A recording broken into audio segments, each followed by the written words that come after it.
మామూలుగా ప్రతి సంవత్సరము 100 సంవత్సరాల నుంచి మందే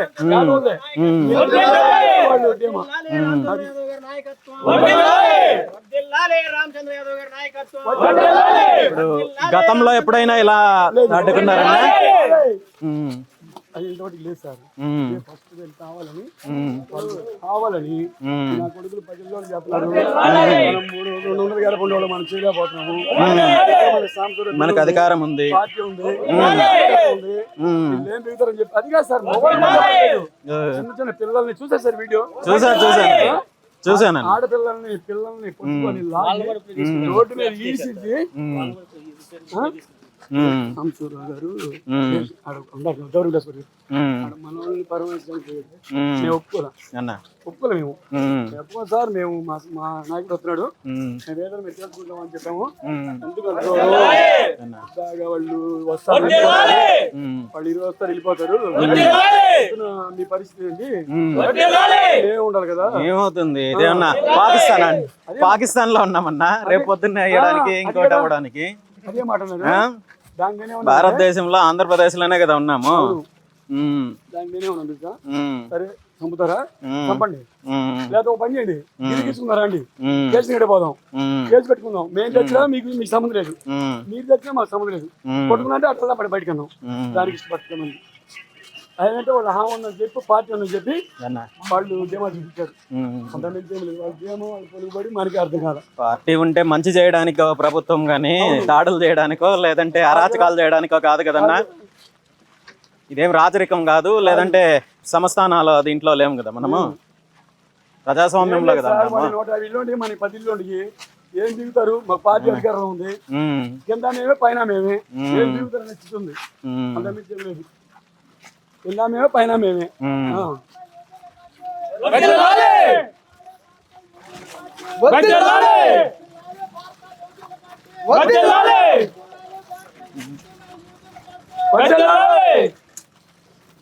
ఇక్కడంతా ప్రధానంగా ఏంటన్నా వ్యవసాయమా? ఇక్కడ మన వాళ్ళు జాబులు కొళ్ళు ధర్మ సరిపోయి వాళ్ళ కొడుకు అమెరికా ఉన్నాడని చెప్పి ఓ బస్తా డబ్బులు ఇస్తానరా, వాళ్ళ కొట్టనే లోపల దగ్గర బయట తగ్గొచ్చని ధర్మ సరిబాబు, ఏదో వెంకటేశ్వర్లు, దొంగలు బ్రహ్మయ్య, వీళ్ళు మాత్రం వాళ్ళ కొడుకు కొద్దిగా అమెరికాలో ఉండరులే. అవతల తల బత్త ఇస్తామరా, మీకెందుకు మీరు ఆ యాదవులు మొత్తాన్ని తరిగి కొట్టుంటారు అని చెప్పి మెయిన్ కారణం వీళ్ళే సార్. తరిమి కొడతారు యాదవులు వీళ్ళు ఏం చేయలేరంట. ప్రభుత్వం వాళ్ళది, పైన కింద కింద మేమే పైన మేమే. మమ్మల్ని ఏం పేకలేరు, మమ్మల్ని ఏం చేయలేరు. మెయిన్ కార్యం వాళ్ళ దమ్మది,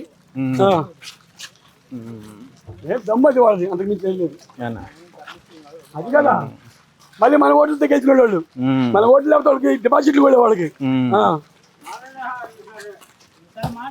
దానికోసమే గెలిచాక వచ్చింది. అసలు పంచాయతీకి మందే అయితే చూడండి ఫస్ట్. ఇది పంచాయతీ హెడ్ క్వార్టర్సా లేదంటే పంచాయతీ? పంచాయతీ సార్. అన్న మొత్తం ఎన్ని ఓట్లు ఉన్నాయన్నా పంచాయతీలో?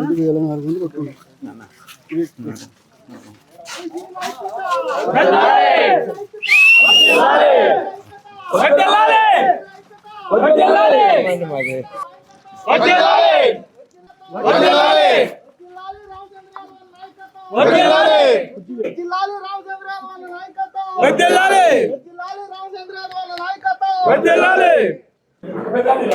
నమస్తే అమ్మా, మీరున్నారమ్మా అప్పుడు?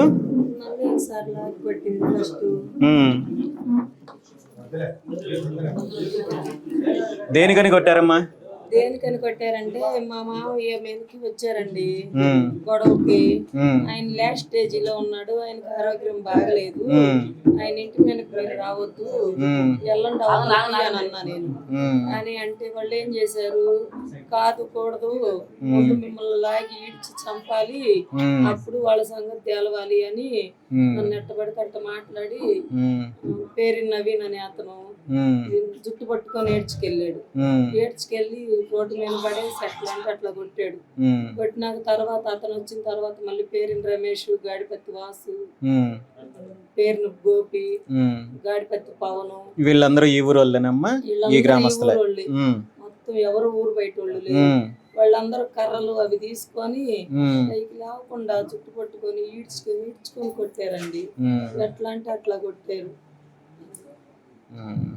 మామూలుగా అట్లా ఘోరం చేశారు సార్. నన్ను అయితే మాత్రం నా భర్త మాత్రమే లేడు నా పక్కన నన్ను చేయాల్సిన ఘోరం అంతా చేశారు. నా పిల్లలు అడ్డు వచ్చారని నా పిల్లల్ని కూడా ఎట్లా అంటే అట్లా చేశారు. వీళ్ళు పైకి లేసి కూర్చోలేని పరిస్థితిలో కూడా నేను ఉన్నాను. మీకు సపోర్ట్ గా ఇక్కడ ఎవరు చుట్టుపక్కల ఎవరు లేరమ్మా? అప్పుడు వాళ్ళు ఎంతమంది వచ్చారు? వాళ్ళు దాదాపు 40-50 మంది వచ్చారండి. దాడి చేయడానికే వచ్చారా, మాట్లాడడానికి వచ్చారా? దాడి చేయడానికే వచ్చారు. వచ్చేటప్పుడే కత్తులు, కర్రలు, రాడ్లు పట్టుకొని వచ్చారు. వచ్చేసారు. స్టార్టింగ్ రావడమే కర్రలు, రాడ్లు, కత్తులు ఉండే చేతులు. అసలు ఒక్కొక్కళ్ళు ఒక్కొక్కలాగా కొడుతున్నారండి. మాట్లాడే అవకాశం లేకుండా కొడుతున్నారు. ఏంది అని మాట్లాడటానికి అవకాశం లేకుండా కొడుతున్నారండి. అది మామూలుగా దాడి చేయలేదు.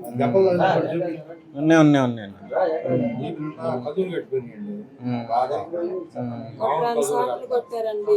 అసలు కర్రలు తీసుకొని ఎక్కడెక్కడ పొడిచారో కూడా నేను చెప్పుకోలేనండి. అవన్నీ కూడా అట్లా పొడిచి అట్లా చేశారు. అంతా మహిళలు చిన్నపిల్లలే ఉన్నారు అప్పుడు మీతో పాటు? అందరినీ కొట్టారు? మొత్తాన్ని వచ్చిన పిల్లని ప్రతి ఒక్క పిల్లని కొట్టారు. మాట్లాడటానికి వచ్చిన ప్రతి ఒక్కరిని కొట్టారు. మా వాళ్ళందరినీ. ఈ ఘటన జరిగిన తర్వాత పోలీసులు ఎప్పుడు వచ్చారమ్మా?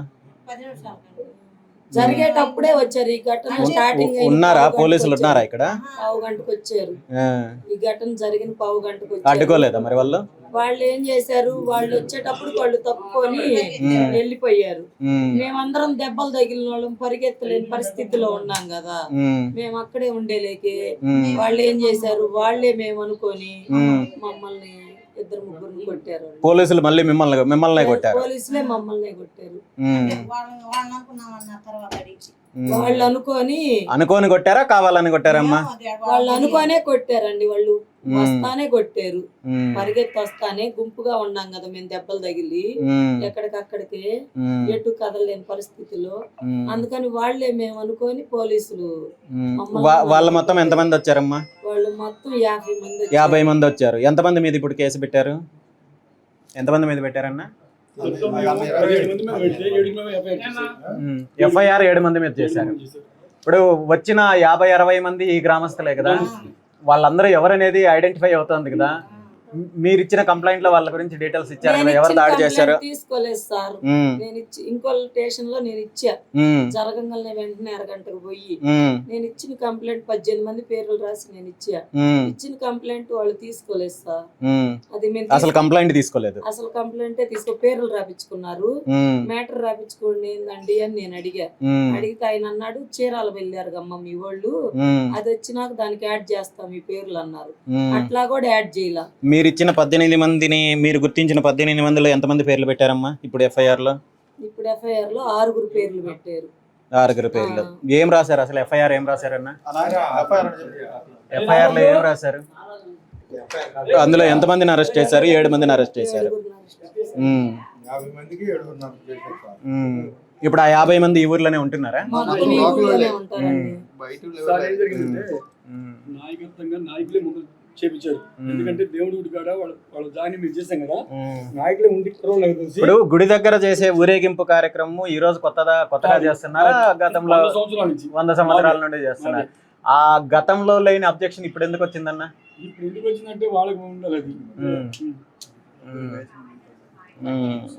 అది కూడా 5:30కి ఎత్తాల్సి ఉంది. రైతు 9:30కి దారిచ్చారు. రైతు 9:30కి వాళ్ళు ఆపారని చెప్పి మేము కనుమ రోజు ఒక 20 నిమిషాలు ఆపాం. మీరు 10 2 నిమిషాలు ఆపుతారంటారని చెప్పి పొద్దున్నే వాళ్ళు కర్రలు తీసుకొని, మేము లేకుండా చూసి కర్రలు తీసుకొని వచ్చి ముసలి కొట్టారు. చాలా గొప్ప మగవాళ్ళు. కర్రతో కొట్టింది. దాన్ని ఏమన్నా సార్, అదే అదే గొప్ప వీరులు అంటున్నా. మగవాళ్ళు లేని టైంలో ఆడవాళ్ళు చిన్నపిల్లలు ఇళ్ళలో ఉన్నప్పుడు వచ్చి కొట్టారంటే వాళ్ళు గొప్ప వీరులు అయి ఉండాలి.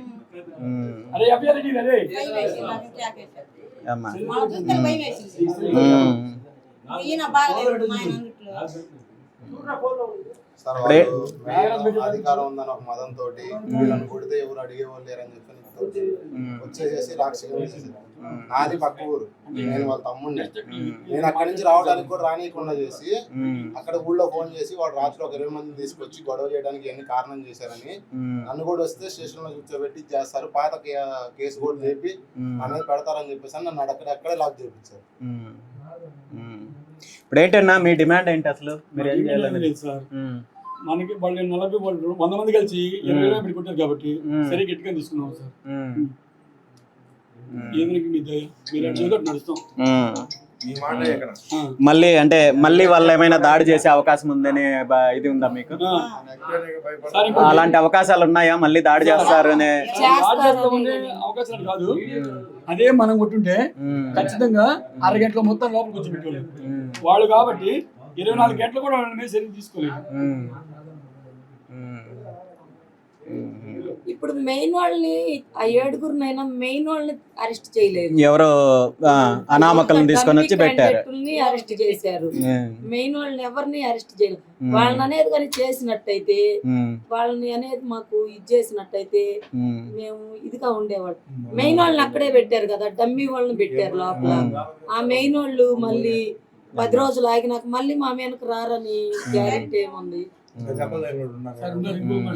వాళ్ళు మేము తలకాయ బదులు మన్నాన్ని తీసుకుని చీర వెళ్తున్నాం బాడీ మీద. నా కొడుకులారా మీరు వెళ్ళి ఏం చేస్తారో, మీరు పెట్టిన కూడా సాంసర్ కూడా మా ఊరి దగ్గరికి వెళ్ళాలి కదా, మీరు ఏం చేస్తారు, మీరు ఏం బిగుతారు పేకట పోంటారు అని చెప్పి ఇక్కడ కొట్టేవాళ్ళు కొడతానే ఉంటారు. అది రికార్డు కూడా మన దగ్గర ఆ మాట ఉంది. తెరమా సరిపోపని అతను అవసరం అయితే అంటాడు, ఒక బస్తా డబ్బులు ఇచ్చి తెగుతారా, వాళ్ళ కొడుకులు 2 అమెరికాలో బాగా జాబ్ చేస్తున్నారు, ఒక బస్తా డబ్బులు వేస్తాను మీకు మీ ఇష్టం, మీరు దగ్గరతో బయటికి మీరు కానిట్రా అన్నాడు. చూసానన్న ఫోటో చూసాను. ఆ మెయిన్ నాయకులందరికి అమెరికా డబ్బు ఉంది, అధికారం పార్టీ ఫీలింగ్ ఉంది, ఎట్లా అయితే ఏమి లే మాకు డబ్బు బలం ఉంది అని ఇది చూపించారు. అంటే డబ్బులు ఉండి అధికారం ఉంటే చట్టాలు వర్తించవు ఎక్కడికక్కడ మేము. మా యాదవులకి ఉండే యాడ్లో 99% టీడీపీ వాళ్ళమే, మేము కూడా టీడీపీ వాళ్ళమే. అందుకని 4 రోజుల నుంచి సాంసర్ గారు నాయకుల్ని వాళ్ళ కార్యకర్తల్ని మన యాదవ్ సంబంధించిన వాళ్ళందరినీ నాయకుడి పై తిప్పుతున్నారు. అదే మీ ఇళ్ళమే వాడి కొడితే మీకు తెలిసి వచ్చింది, మమ్మల్ని కొట్టారు కాబట్టి మీరు పరమాయిషకు వచ్చారు, మిమ్మల్ని కొట్టినట్టు మీకు ఎంత బాధ మాకు తెలుస్తున్నా మేము మెలకు వెళ్ళిపోయారు. ఇలా ఏమైనా సాంబశివరావు గారు వాళ్ళు అడిగి హాస్పిటల్ కాడికి వెళ్ళి మాట్లాడించి వస్తామని వెళ్ళి మమ్మల్ని రమ్మన్నారు. మేము ఎవరు రావట్లేదు, మా నాయకుడు వస్తున్నాడు నేను రావట్లేదు అని చెప్పి ఆగిపోయారు సార్. మేము పోలేదు ఎవరు. మెడిసిన్ వాడుతున్నారమ్మా? వాడుతున్నారు కదా, ధైర్యంగా ఉండండి. మీకు ఇప్పుడు జరిగిన సంఘటన ఏదైతే ఉందో దానికి దీనికి బాధ్యులు ఎవరైతే ఉన్నారో వాళ్ళ మీద చర్యలు తీసుకునేడానికి కానీ ఫర్దర్గా భవిష్యత్తులో ఇలాంటివి జరగకుండా ఉండడానికి కానీ నేను తప్పకుండా మీకు సపోర్ట్ ఉంటానమ్మా. మళ్ళీ మీ జోలికి రావాలన్నా లేదా ఇంకొకటి జరగాలన్నా వాళ్ళకి భయం పుట్టే విధంగా చేద్దాము. మీరు ధైర్యంగా ఉండండి అమ్మా. మనము భారతదేశంలో ఉన్నాము, ప్రజాస్వామ్య దేశంలో ఉన్నాము. ఇది ఎవడబ్బ సొమ్ము కాదు. ప్రభుత్వం ఉంటేనో లేదా ఇంకోటో విచ్చలవిడిగా ఇష్టం వచ్చినట్టు మేము చేస్తాము, దాడులు చేస్తాము, కొడతాము, నరకతాము అంటే అవి జరగవు. అలా చేసిన వాళ్ళకి తగిన బుద్ధి చెప్పే ప్రయత్నం అయితే మాత్రం చేద్దాం. మీరు ధైర్యంగా నిలబడండి అమ్మా. అమ్మా కోళ్ళపూడి అంటే ఎక్కడ? అది ఏం దౌర్జన్యం చేస్తున్నారు అన్న? పడేశారు. నేను వాటర్ ప్లాంట్ ఫ్రీగా ఇస్తున్నాను, 400 క్యాన్ రోజు పోతుంది, దాన్ని పడేశారు. పడేసి నన్ను దగ్గర మా అక్కాయి పడగొట్టి. ఎందుకు పడగొట్టారమ్మా? ఓట్లు లేకపోతే ఇల్లు వాళ్ళు కొట్టేస్తారు. మా ఊళ్ళు మన కులపోళ్ళు మాత్రం మాకు సపోర్ట్, మమ్మల్ని మా ఇద్దరు ఏకాపం చేసి మా కులపోళ్ళు వాళ్ళ సపోర్ట్ చేసి అమ్మాయి జాబ్ చేస్తారు. రోజు పోలీసులు వచ్చి ఫోన్ చేసి రోజు టార్చర్ పెడతారు. ఎందుకు అమ్మాయిని కేసు పెట్టి మాకు నాకు చాలా బాధగా ఉంది అమ్మా. మమ్మల్ని పోలీసులు తీసుకుని చచ్చిపోతానని చెప్తే పెట్టి వాళ్ళు పడేసి మళ్ళీ కట్లు కట్టుకొని మళ్ళీ మనమే కేసు పెట్టి మన కేసు తీసుకోకుండా చదువుకున్న అమ్మాయిని కేసు పెట్టించి ఆ అమ్మాయి ఢిల్లీలో చదువుతుంది, జాబ్ చేసుకుంటున్నాం. ఆ అమ్మాయి వచ్చింది పండగ రోజు పోలీసు పెట్టి గొడవ చేసి చాలా టార్చర్ పెడతారు, చాలా ఇబ్బంది పెడతారు. జాబ్ చేసుకునే పిల్లని డైలీ పోలీసులు వచ్చి అంత టార్చర్ పెడతారు. ఏం కారణం ఏం చూపిస్తున్నారు? ఏమంట ఏ పోలీస్ స్టేషన్ అమ్మా? Martur police station. Martur. Complaint SI number ఉందా? ఎస్ఐ నంబర్ ఉందా? నేను అందరు టార్చర్ పెడుతున్నాను. శ్రీయ గారే వెళ్ళిపోయాడు ఇప్పుడు. మళ్ళీ అట్లా అట్లా చెప్పి అమ్మాయి ఇంటికి వస్తే టార్చర్ పెడుతున్నారు. ఇంట్లో ఉండకుండా వెళ్ళిపోతుంది. ఎందుకు ఏం కేసు పెడతామని చెప్పి బెదిరిస్తున్నారు? నన్ను వేరే వాళ్ళని కొట్టినట్టుగా తప్పు కేసు పెట్టారండి. అది చూపింది. అమ్మాయి అసలు ఇక్కడ వండలేదే ఏం లేదు. ఎక్కడ ఢిల్లీలో ఉంటుందా? సార్ ఇది రామచంద్ర యాదవ్ అన్నగారు మాట్లాడతారు. హలో అన్నా, నమస్తే అన్న. ఇప్పుడు నక్క రమ్య అనే అమ్మాయిని, మీ సర్కిల్ పరిధిలో ఉన్న ఒక అమ్మాయిని ప్రతిరోజు పోలీసులు ఏదో తప్పుడు కేసు పెట్టాలని ఇంకో రకంగా ఇబ్బంది పెడుతున్నారంట. వాళ్ళు బాధితులు మీకు దాని మీద కంప్లైంట్ ఇస్తే కూడా తీసుకోకపోగా ఆ అమ్మాయిని, జాబ్ చేసుకునే అమ్మాయిని ప్రతిరోజు ఇబ్బంది పెడుతున్నారు అంటున్నారు. దేనికన్నా కారణం తెలుసుకోవచ్చా?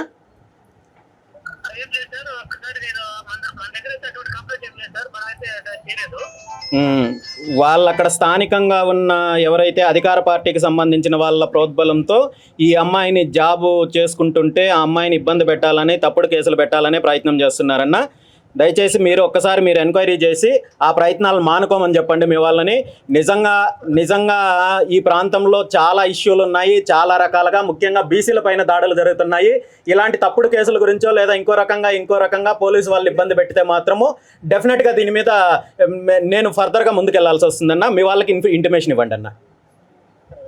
ఆ అమ్మాయిని ఇంకో రకంగా ఇబ్బంది పెట్టి మళ్ళీ పోలీసులు వచ్చి నిజంగా తప్పు చేస్తే చర్యలు తీసుకునే అధికారం పోలీసులకు ఉంటుంది, కానీ అధికార పార్టీ నాయకుల కోసమో వాళ్ళు చెప్పినట్టు వినడం కోసం అయితే మాత్రం పోలీసులు పని చేయకూడదన్న. డెఫినెట్గా మీ వాళ్ళకి ఇంటిమేషన్ ఇవ్వండి అన్న. రైట్ అన్న. ఇంకొకసారి మళ్ళీ వస్తే మీరు ఇంటిమేషన్ ఇవ్వండి అమ్మా. అన్న మీరు కాంటాక్ట్లో ఉండండి. నేను మాట్లాడతానమ్మా. అమ్మా చుట్టుపట్టుకొని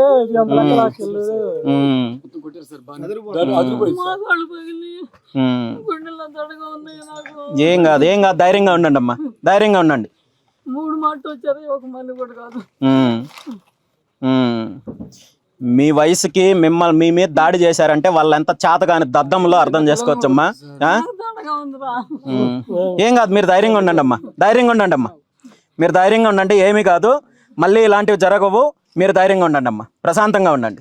ఇక్కడ విచ్చేసిన మీడియా మిత్రులందరికీ హృదయపూర్వక నమస్కారాలు తెలియజేస్తూ, ఈరోజు బాపట్ల జిల్లా పర్చూరు నియోజకవర్గము నాగిళ్ళ గ్రామంలో గత 2 రోజుల క్రితము అధికార పార్టీకి సంబంధించిన నాయకులు, ఆ పార్టీకి సంబంధించిన వ్యక్తులు బీసీల పైన, ముఖ్యంగా మహిళల పైన, చిన్నపిల్లల పైన విచ్చలవిడిగా దాడి చేసి హత్యా ప్రయత్నం చేస్తే బాధితులకు న్యాయం చేయకపోగా బాధితులను వేధించే కార్యక్రమం జరుగుతోందని చెప్పి తెలుసుకొని ఈరోజు ఇక్కడికి రావడం జరిగింది. బాధితులను పరామర్శించడం జరిగింది, బాధితులతో మాట్లాడడం జరిగింది.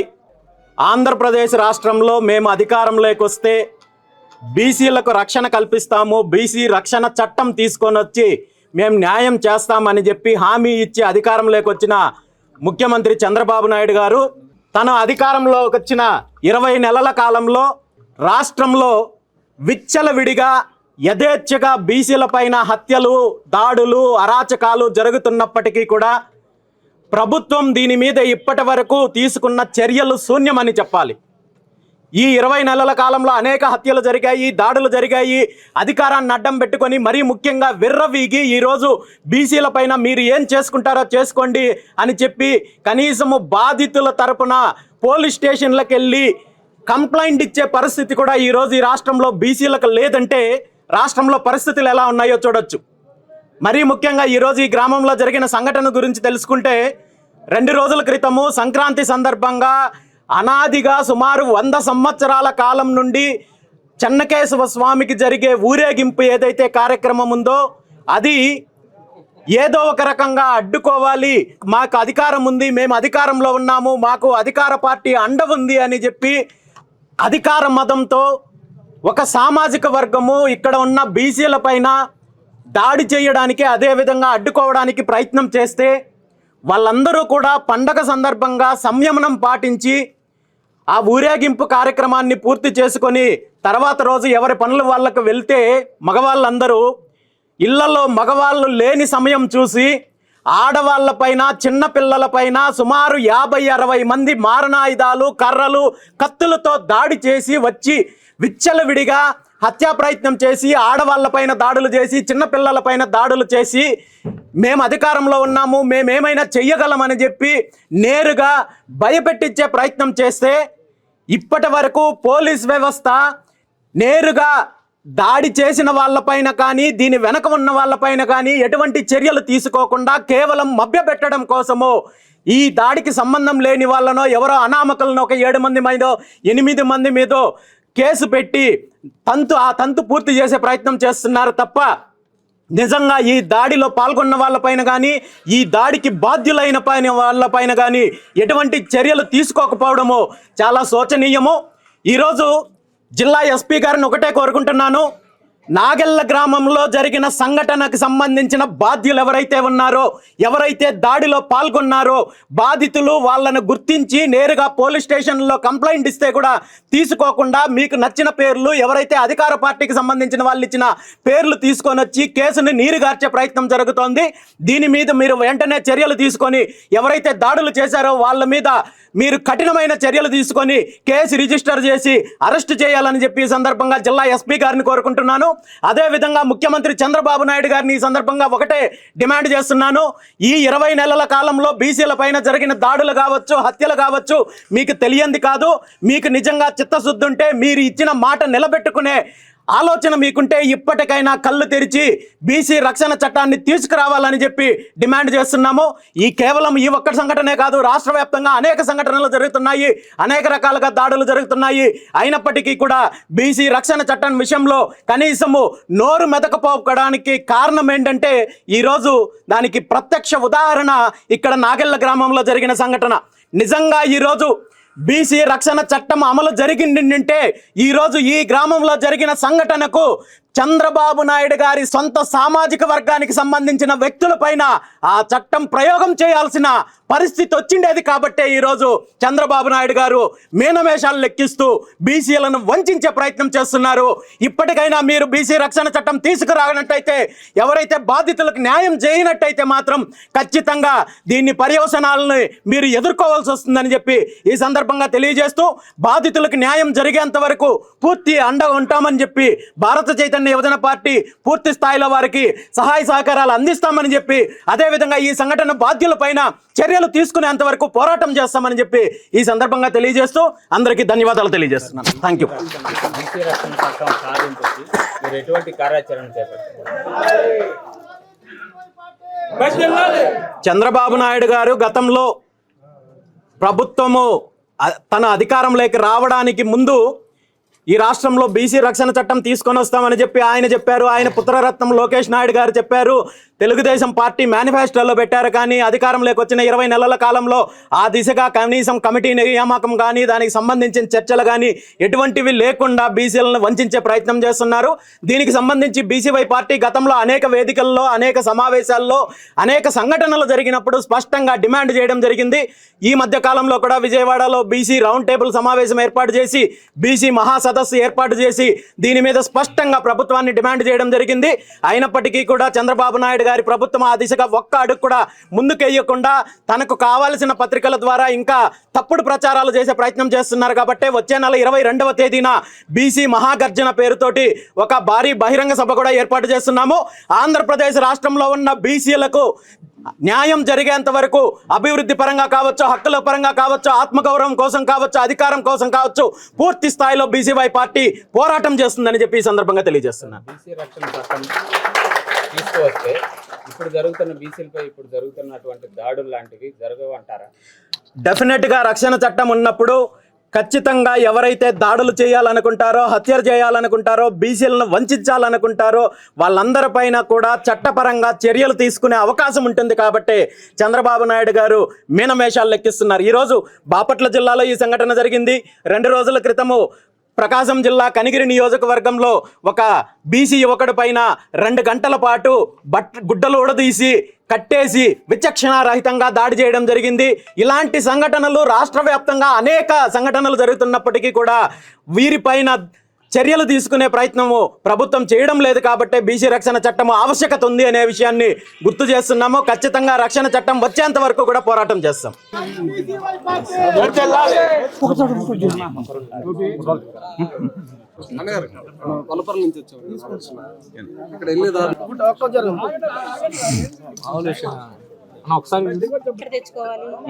అంటే ఏది రేషన్ సంబంధించి రేషన్ ఇవ్వరంటున్నా మీకు రేషన్ షాప్ మీకు ఇచ్చేయమని చెప్పండి. ఏమ్మా ఇప్పుడు వాళ్ళు రేషన్ మీకు ఇవ్వమని చెప్పడానికి ఏం వాళ్ళ ఇంటి సొత్తు లేదంటే చంద్రబాబు నాయుడు ఇంటి నుండి తీసుకురావడం లేదు. ఇది ప్రభుత్వానికి సంబంధించిన పథకము, ప్రభుత్వ పథకం ఇది. సో మీరు మాకు ఇవ్వను లేదంటే మీ ఇంటికి రాకూడదు అనుకున్నప్పుడు ఆ రేషన్ షాప్ మీకు ఇచ్చేయమని చెప్పండి. ఆ రేషన్ డీలర్షిప్ మీకు ఇచ్చేయమని చెప్పండి అమ్మా. సెంటర్ లో అరుగులు ఉండే కదా, అరుగుల మీద కూర్చుంటే కూర్చోవద్దు అన్నారంట సార్. మరి ఎట్లా మరి ఏం చేస్తారంటమ్మా? కూర్చుంటే ఏం చేస్తారంట? మీకు ఈ గ్రామంలో మళ్ళీ ఇంకొకసారి అధికారంలో ఉన్నాము, మేమేమైనా చెయ్యొచ్చు, మేమేమైనా మాట్లాడతాము, ఇంకోటి చేస్తామంటే అది జరగదు. ఖచ్చితంగా ఇప్పుడు మీకు మొన్న 2 రోజుల క్రితం జరిగిన సంఘటనకు సంబంధించి బాధ్యులు ఎవరైతే ఉన్నారో వాళ్ళందరిపైన కూడా చర్యలు తీసుకునేంత వరకు ఫైట్ చేద్దామా. అలాంటి వాటి గురించి మీరేం పట్టించుకోవద్దండి. మీరేం దొంగతనం చేయడం లేదు, మీరేం నేరాలు చేయడం లేదు, మీరేం దౌర్జన్యాలు చేయడం లేదు. గ్రామంలో ప్రశాంతంగా జీవించే హక్కు మీకుండాది. మీ హక్కులను కాదనడానికి ఎవ్వరికి అధికారం లేదు, ఎవ్వరికి అధికారం లేదు. మీ ఆ రేషన్ డీలర్షిప్ మీరు తెప్పించుకోండి, అధికారులతో మాట్లాడండి. మన పార్టీకి సంబంధించిన నాయకులు దానికి సంబంధించి మీకు పూర్తి మద్దతు ఇస్తారు. వాళ్ళు సొంతంగా వాళ్ళ ఇంటి నుండి ఇచ్చే రేషన్ కాదు, లేదంటే వాళ్ళ నాయకుడు చంద్రబాబు నాయుడు గారి ఇంటి నుండి ఇచ్చే రేషన్ కాదు. ఇది ప్రభుత్వానికి సంబంధించిన పథకము, ప్రజలకు సంబంధించిన పథకము. వద్దు అనడానికి ఎవ్వరికి అధికారం లేదు. మీరు ధైర్యంగా ఉండండి అమ్మా. అమ్మా ఏం కాదమ్మా, ఏం కాదు. మీరు అందరు ధైర్యంగా ఉండండి అమ్మా, ధైర్యంగా ఉండండి. మళ్ళీ ఇలాంటి సంఘటన జరగకుండా చూసుకునే బాధ్యత నాదమ్మా. మీరు ధైర్యంగా ఉండండి. థ్యాంక్ యూ అమ్మా. Thank you.